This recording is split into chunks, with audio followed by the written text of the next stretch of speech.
আসসালামু আলাইকুম ভিউয়ার্স। আজকে আমি যোগ হয়ে গেছি হচ্ছে যে বগুড়া মাটিরালি থেকে ঝোপগাড়ি উত্তরপাড়াতে। আজকে এখানে আসার একটা মূলত কারণ আছে, সেটা হচ্ছে যে আমাদের বগুড়ার ভাইয়ের নাম হচ্ছে মাবিন ভাই, কিন্তু একদম ক্রিকেটার মুস্তাফিজের মতো ফাস্ট বল করে। তো আমরা এই ভিডিওটা দেখছি হৃদয় ভাইয়ের ভিডিও, সেই জন্য চিন্তা ভাবনা করলাম যে আমার ভিউয়ার্সদেরও কিন্তু এই ভিডিওটা দেখানো একটা উচিত, সেই জন্য মূলত আজকে চলে আসা। তো মাবিন ভাই কেমন আছেন? আলহামদুলিল্লাহ ভাই, আপনি ভালো আছেন? আছি ভাই, আলহামদুলিল্লাহ। তো আপনার যে বল করার ধরন আমরা দেখছি, এটা হচ্ছে যে একদম কাটার মাস্টার মুস্তাফিজের মতো। তো আপনার কেন মনে হলো যে আমি এইরকম বল করব?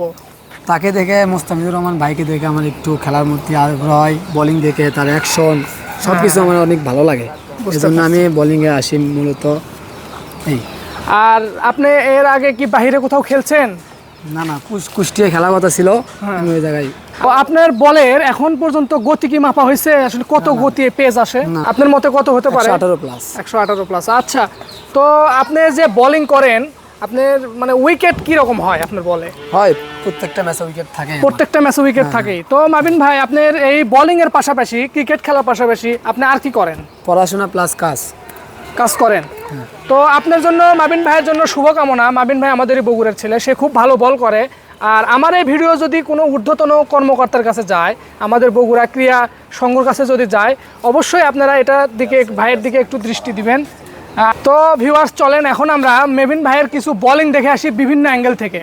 আসলে প্রথমে আমাদের ব্যাটিং করে হচ্ছে সুমন ভাই, কিন্তু প্রথম বলেই সুমন ভাইয়ের কিন্তু দুইটা স্ট্যাম্প একদম উড়ে যায়। তো তারপরে তো ব্যাটিংয়ে যাই আমি নিজে। আসলে মেবিন যে বল করে, মেবিন হচ্ছে লেফট হ্যান্ড ফাস্ট বলার। তার যে বলের স্পিড, এটা মারাত্মক লেভেলের স্পিড, এবং তার বলগুলো প্রত্যেকটা বলই মোটামুটি লাইনে পড়ে। আসলে আমার পার্সোনালি যেটা মনে হয় সেটা হচ্ছে, মেবিন যদি চেষ্টা করে, মেবিনের দ্বারাই ভালো কিছু করা সম্ভব। আজকে আমার এই ভিডিওটা সবাই শেয়ার করে দিবেন, যাতে করে মেবিনের এই ভিডিওটা বাংলাদেশ ক্রিকেট বোর্ডের ঊর্ধ্বতন কর্মকর্তার কাছে পৌঁছে যায় এবং এটা তাদের দৃষ্টিতে আসে।